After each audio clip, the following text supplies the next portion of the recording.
Circle of Life. Intro jätan siis vahele.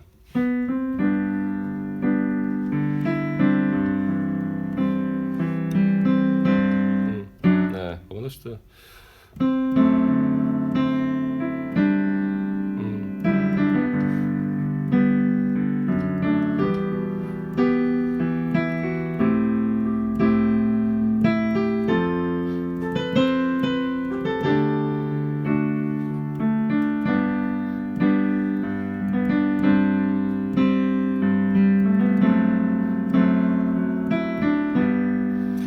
Mis ma teen? Ma võtan siis meloodia nagu akordi ülemiseks hääleks ja proovin seda nagu enam-vähem sinna poole kaasa mängida. Nagu see meloodia siin kirjas on.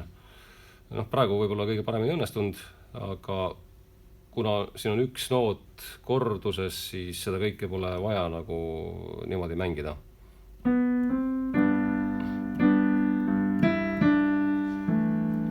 Natukene on vaja võib-olla harjutada.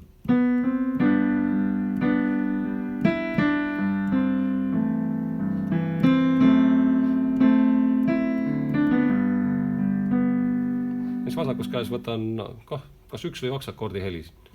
Et ikkagi põhimõte on see, et mul on meloodia, bass ja vahepeal on see akordi helid. Ja kuidas neid rütmiseerida vastavalt oskustele. Et võib ka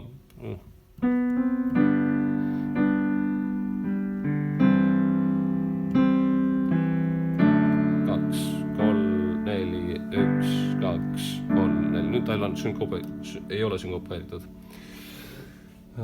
Mis siin veel?